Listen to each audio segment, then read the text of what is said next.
All right, let's jump right in. We're going to tackle a question that sounds super simple but has a surprisingly complicated answer.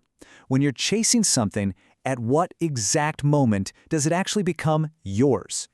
To figure this out, we're not starting in some dusty old courtroom. Nope, we're heading to a ballpark, right under the bright lights where history is being made.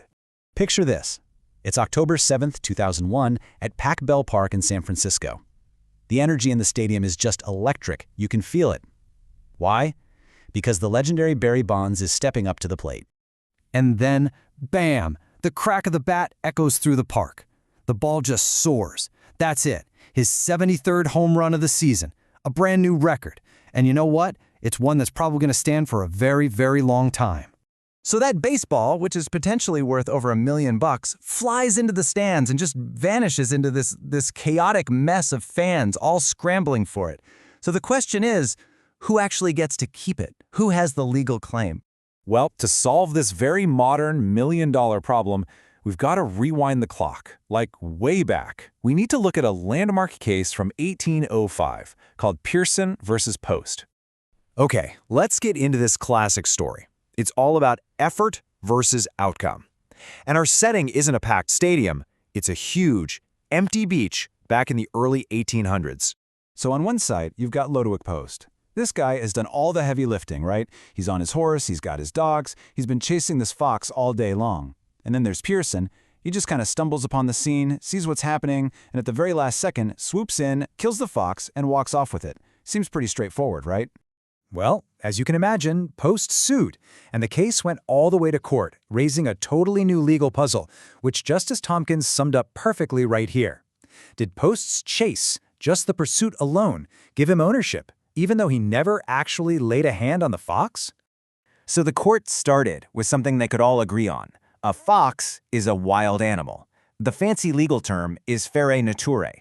And what that means is you don't own it just by looking at it. You have to actually possess it through what they call occupancy. But what does possession really mean?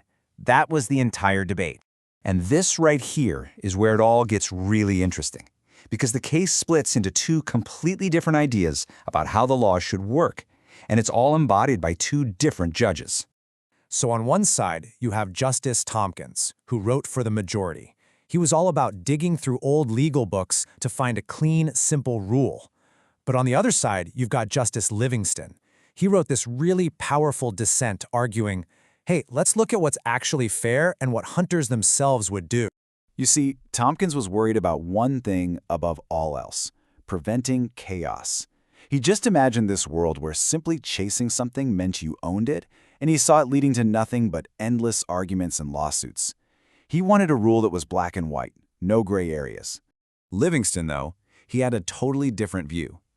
He basically said, why are we a bunch of lawyers sitting in a room arguing about this? This is a knotty point that should be decided by the people who actually live and breathe this stuff, the hunters. He believed the unwritten rules of the hunt should have been the law. So you've got these two clashing philosophies. Now the really important part is how they translate into two totally different rules for who actually gets to own the fox. The majority, with Tompkins leading the way, they laid down a super clear, super simple rule. Just chasing it? Not enough. Even if you wound the animal, still not enough. To own it, you have to physically catch it or trap it so it absolutely can't get away. You need to have it under your control, full stop. And this table just lays out the whole conflict perfectly. You have Tompkins' rule, the law, which requires actual physical capture. The goal is certainty and clarity, and under this rule, Pearson wins. Then you have Livingston's rule, the custom, which would just require being in hot pursuit with a real chance of catching it. The principle there is fairness, rewarding the hard work, and Post would have been the clear winner. At the end of the day, the court sided with certainty. They even said that what Pearson did was uncourteous or unkind, basically that he was a jerk, but it wasn't illegal. The need for a simple, clear rule that would prevent fights down the road was way more important than rewarding Post's hard work in this one case. So, a rude guy wins a fight over a fox more than 200 years ago. Who cares, right? Well, it turns out this case has a massive legacy. It's why it's still one of the very first things you learn in law school.